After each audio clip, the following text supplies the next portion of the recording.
সঠিক পরিকল্পনা আর একটু পরিশ্রম যথেষ্ট একটা সংসার গুছিয়ে পরিপাটি করে রাখতে এবং সংসারের বাকি সদস্যদের যত্ন নিতে। আসসালামু আলাইকুম, আমি লিলি, বাংলাদেশি ব্লগার লিলিস ফ্যামিলিতে সবাইকে আরও একবার স্বাগত জানাই। কাছে কিংবা দূরে, দেশে বা দেশের বাহিরে যে যেখান থেকে দেখছেন, আশা করি সবাই ভালো আছেন, সুস্থ আছেন। শুকর আলহামদুলিল্লাহ, আমিও বেশ ভালো আছি।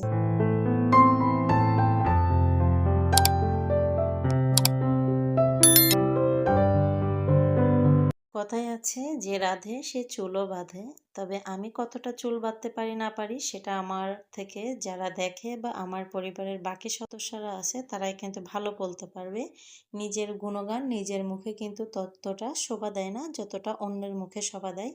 এখানে হচ্ছে সকালবেলা ওঠার পরে যে সংসারের কাজকর্ম থাকে কিছুটা গুছাই নিছি, এরপরে হচ্ছে গিয়ে কিছু রুটি বানাই নিছি সকালেই, আর এগুলো ফ্রাই করে নেওয়ার পর হচ্ছে চাটা রেডি করে নিছি সকালের নাস্তার জন্য।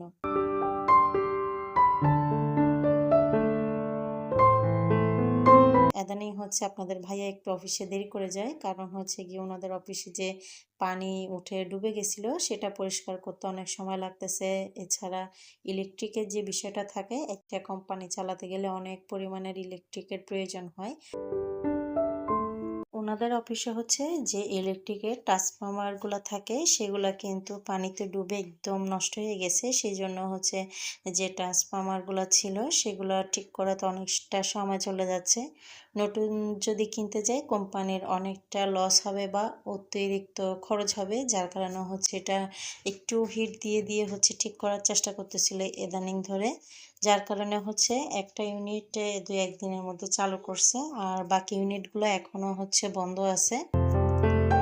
যার কারণে উনি সকালে একটু দেরিতে যায়, আর বাচ্চাদেরকে হচ্ছে আজকে আমি দিনে ওর বাবাই যাওয়ার সময় নিয়ে গেছিল, আমি হচ্ছে সংসারের বাকি যে কাজগুলো থাকে সেগুলো গুছিয়ে নিচ্ছিলাম। আমার ভিডিও শুরুতে আমি প্রিয় আপুদের উদ্দেশ্যে কিছু বলে দিতে চাই। আমার ভিডিওটা যারা শুরু করছেন সবাইকে রিকোয়েস্ট করব ছোট্ট একটা লাইক দিয়ে ভিডিওটি কন্টিনিউ করবেন। আপনি আমার চ্যানেলে নতুন হয়ে থাকলে চ্যানেলটি সাবস্ক্রাইব করে নেবেন। পাশে থাকা অল অপশনটি চালু করে দিবেন, যে কোনো সময় নতুন ভিডিও আপলোড দিলে নোটিফিকেশন পৌঁছে যাবে আপনার কাছে। আপনি আপনার মূল্যবান সময় এবং সুযোগ করে আমার ভিডিওটি দেখে নিতে পারবেন। যারা অলরেডি কাজটি করে দিচ্ছেন সবাইকে অসংখ্য ধন্যবাদ। কিছুদিন ধরে আমার মোবাইলে একটু প্রবলেম দেখা দিছে, যেটা হচ্ছে গিয়ে অনেকের কমেন্ট শো করে না, আবার আমি কমেন্ট করলে ওখানে হয়তো বা শো করছে না। যাই হোক, সেটা বুঝতে পারতেছি না। আর যে কারণে এর আগেও হচ্ছে কিছুদিন মোবাইলের প্রবলেমের কারণে যখন আমি কোনো কিছু লিখি কমেন্টের মধ্যে হচ্ছে একটু উল্টাপাল্টা লেখাগুলো ওঠে বা টাইপের সমস্যা হয়, যার কারণে আমি ইদানিং আমার প্রিয় আপুদেরকে কমেন্ট করতে পারি না, এবং কমেন্ট করলে সেটা সীমিত পরিসরে থাকে। সেজন্য আমি প্রিয় আপুদের কাছে আন্তরিকভাবে দুঃখিত। আমি সবাইকে রিকোয়েস্ট করব, আমি রেগুলারলি যারা আমার পরিবারের সদস্য আছে, যারা আমার প্রিয় আপুরা আছে, আমার ভিডিওগুলো ভালোবেসে দেখে, আমিও কিন্তু চেষ্টা করি তাদের ভিডিও ভালোবেসে দেখতে।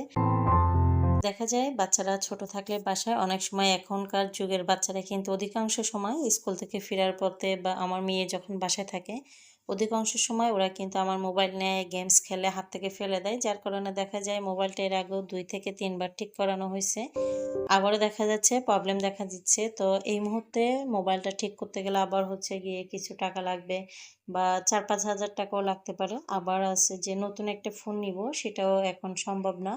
তো এদিক সেদিক ২ দিকে মিলায়ে হচ্ছে গিয়ে এমন একটা প্রবলেমের মধ্যে দিয়ে যাচ্ছি, কি বলবো আপুরা।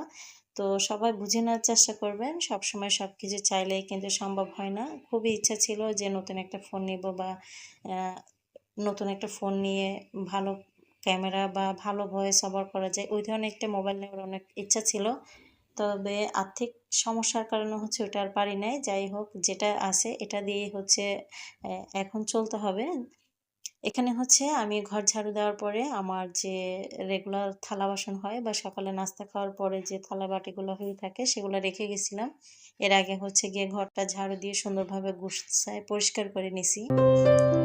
বাচ্চারা যেহেতু স্কুলে আছে, এখন হচ্ছে মেয়ে একা, ও এতটা দুষ্টুমি করবে না। ২ ভাই আসলে তখন হচ্ছে বেশি দুষ্টুমি আর বেশি ঝামেলা চলে ঘরের মধ্যে। ৩ ছেলে মেয়ে মিলে হচ্ছে দেখা যায় দৌড়াদৌড়ি, লাফালাফি, জিনিস এদিক সেদিক বেশি করে। মেয়েটা একা থাকলে দেখা যায় বেশিরভাগ সময় ওকে যদি টিভিতে কার্টুন দিই, ও হচ্ছে চুপচাপ বসে কার্টুন দেখে। তো এখানে মেয়েটাকে কার্টুন দিয়ে হচ্ছে আমি আমার কাজগুলা স্টেপ বাই স্টেপ করে নিচ্ছিলাম।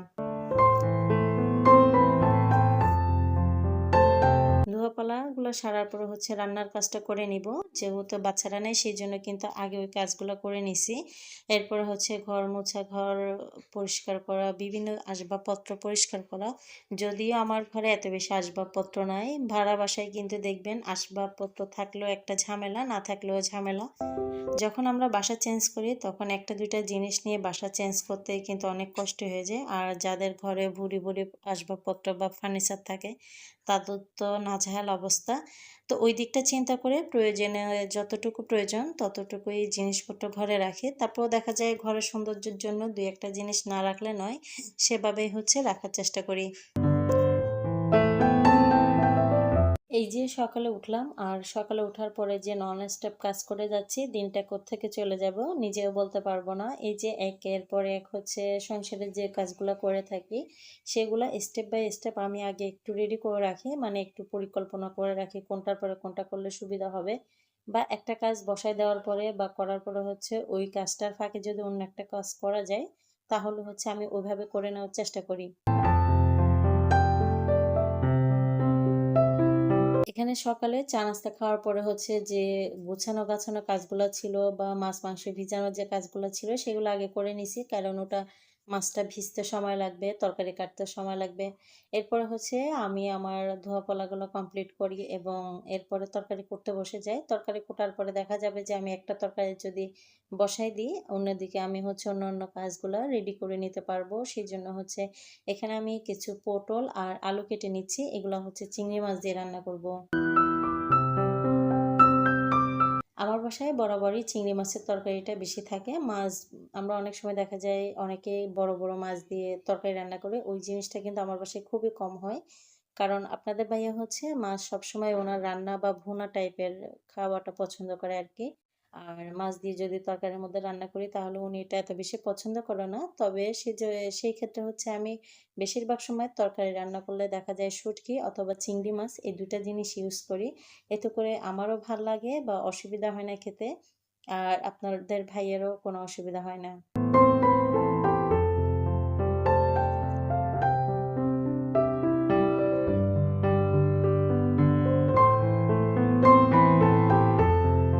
এই যে একটা তরকারি আমি হচ্ছে এখানে বসাই দিছি। এরপরে দেখা যাবে আমার অপর সাইডে যে কাজগুলা থাকে বা অন্যান্য কাজগুলা থাকে আমি সেগুলো করে নিতে পারবো। যার কারণে হচ্ছে আমি মাছ কিন্তু আগেই ভিজা দিয়ে রাখছিলাম। তো মাছগুলো এখন হচ্ছে মেরিনেট করে রেখে দিব কিছুক্ষণের জন্য। তারপর হচ্ছে গিয়ে আমি আমার যে গ্যাসের চুলা আছে ওখানে ফ্রাই করে নিব, অথবা যদি এই তরকারিটা এর ফাঁকে হয়ে যায় দেখা যাবে যে এখানেও বসায় দিব। তো এভাবেই হচ্ছে কাজ সেপারেট করে বা ভাগ করে করার চেষ্টা করি। এতে করে আমি অল্প সময়ে অনেক বেশি কাজ করে কমপ্লিট করতে পারি।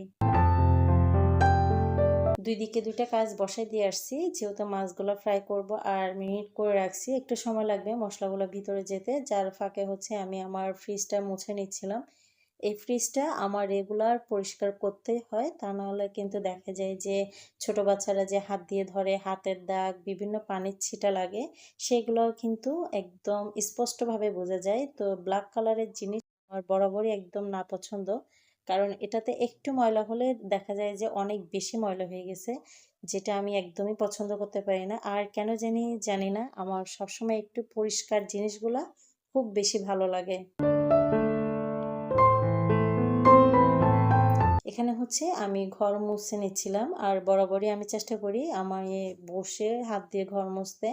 যেহেতু আমার ঘরে কিন্তু ওই যে ঘর মোছার জন্য যে জিনিসগুলো ইউজ করা হয় ওগুলো আছে, বাট আমি ওগুলা খুব একটা ইউজ করি না। যখন বাচ্চারা একদম ছোট ছিল, সময় কম ছিল, অল্প সময়ের মধ্যে অনেক বেশি কাজ করতে হতো, বাচ্চা সামলাতে হতো, তখন হচ্ছে ওই জিনিসগুলো ইউজ করে মোছার চেষ্টা করতাম। তবে এখন বাচ্চারা একটু বড় হয়েছে, দুষ্টুমি করে, তারপরে কিন্তু একটু সময় পাই ওদেরকে সামলানোর পরও দেখা যায় যে কোলে নিয়ে বসে থাকতে হয় না বা ওরা ওদের মতো খেলাধুলা করে, দুষ্টামি করে। ওই ফাঁকটাতে হচ্ছে আমি আমার কাজগুলা কমপ্লিট করে নেওয়ার চেষ্টা করি। এই যে আমি কিন্তু আমার ঘর মোছা, তারপর ফ্রিজ পরিষ্কার করা এগুলো কিন্তু কমপ্লিট করে এসে আমার যে মাছ ফ্রাই করা ছিল সেগুলো কিন্তু এক ফাঁকে বসাই দিয়ে গেছিলাম। আর ওই ফাঁকে হচ্ছে আমি আমার ওই আদার্স কাজগুলো কমপ্লিট করে নিছি। এরপরে হচ্ছে আমার পটলের তরকারিটাও কিন্তু অনেকটা কমপ্লিট হয়ে আসছে। ওখানে হচ্ছে ভাত বসাই দিব, সেই জন্য হচ্ছে কিছু চাল ধুয়ে নিচ্ছি। আর এখানে হচ্ছে গ্যাসের চুলায় আমি মাছগুলো ফ্রাই করে রান্না করে নিচ্ছি। বরাবরই দেখবেন ফ্রাই করা মাছের স্বাদটা একরকম, আর যেটা কষায় রান্না করি সেটার টেস্টটা কিন্তু অন্যরকম। তবে দুইটাই ভালো লাগে, মাঝে মধ্যে যখন যেরকম ভালো লাগে তখন সেভাবে করে নেওয়ার চেষ্টা করি। আমি আজকের ভিডিওর প্রায় শেষ পর্যায়ে। আমি সবাইকে বলবো কথায় বা কাজে যদি কোনো ভুল ত্রুটি হয়ে থাকে সবাই ক্ষমা সুন্দর দৃষ্টিতে দেখবেন।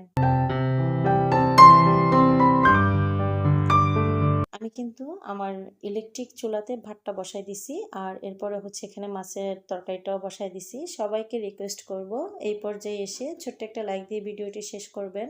আমার ভিডিওর আমি শেষ পর্যায়ে চলে আসছি। অনেক সময় দেখা যায় কথায় কাজে অনেক ভুল ত্রুটি হয়ে থাকে, আমি এর আগেও বলছি যদি ভুল ত্রুটি হয়ে থাকে সবাই ক্ষমা সুন্দর দৃষ্টিতে দেখবেন। জাস্ট ভিডিওর ভিত্তিতে যে কথাগুলো বলা প্রয়োজন বা আমার উপযোগী মনে হয় সেই কথাগুলো বলা যাবে, তো আমি সেই কথাগুলো আপনাদের সাথে শেয়ার করি। কাউকে উদ্দেশ্য করে বা কারো মনে কষ্ট দেওয়ার জন্য কোনো কিছু না। আজকের ভিডিও এখানে শেষ করব। সবাই ভালো থাকবেন, সুস্থ থাকবেন। আল্লাহ হাফেজ। আসসালামু আলাইকুম।